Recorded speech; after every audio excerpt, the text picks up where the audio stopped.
இயேசு கிறிஸ்துவின் இன்ப இனிய நாமத்தில் வாழ்த்துகிறோம். இன்றைய வேத வசனம்: கர்த்தர் தாம் செய்த நியாயத்தினால் அறியப்படுகிறார். துன்மார்க்கன் தன் கைகளின் செய்கையிலே சிக்கிக் கொண்டான். சங்கீதம் 9:16. Today's Bible verse: The Lord is known by the judgment he executes. The wicked is snared in the work of his own hands. Psalms 9:16. ஒரு திருடன் ஒரு வீட்டில் திருடினான். திருடிய பொருட்களை எடுத்துக்கொண்டு வெளியே வந்தபோது அவனை பார்த்து சிலர் அவனை துரத்த ஆரம்பித்தார்கள். அவன் அவர்களிடமிருந்து தப்பிப்பதற்காக வேகமாக ஓடினான். அப்படி ஓடும்போது அவன் எதிரே உயரமான ஒரு மதில் இருந்தது.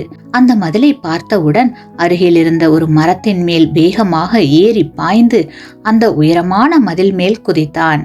அங்கிருந்து மதிலுக்கு அப்பால் உள்ள வளாகத்திற்குள் குதித்து விட்டான். அவன் குதித்த இடம் அந்த நகரத்தின் சிறைச்சாலை. கிறிஸ்துவுக்குள் அன்பான சகோதர சகோதரிகளே, சில சமயங்களில் மக்கள் தாங்கள் தவறு செய்துவிட்டு ஓடி தப்பி விடுவதாக நினைக்கிறார்கள்.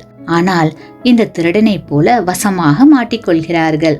தவறு செய்வோருக்கு தண்டனை வருவதன் மூலம் தேவன் இருக்கிறார் என்பது தெரிகிறது. உங்களுக்கு விரோதமாக தவறு செய்தவர்கள் திட்டமிட்டு செய்தால் அதற்கான தண்டனையை நிச்சயம் அனுபவிப்பார்கள். அதே சமயத்தில் அவர்கள் திருந்தினால் தேவன் அவர்களை மன்னிப்பார். நாம் எதை விதைக்கிறோமோ அதை அறுக்கிறோம். மனித வாழ்விலும் அப்படித்தான். கருணை, பரிதாபம், அன்பு ஆகிய விதைகளை நாம் விதைக்க வேண்டும். ஆமேன்.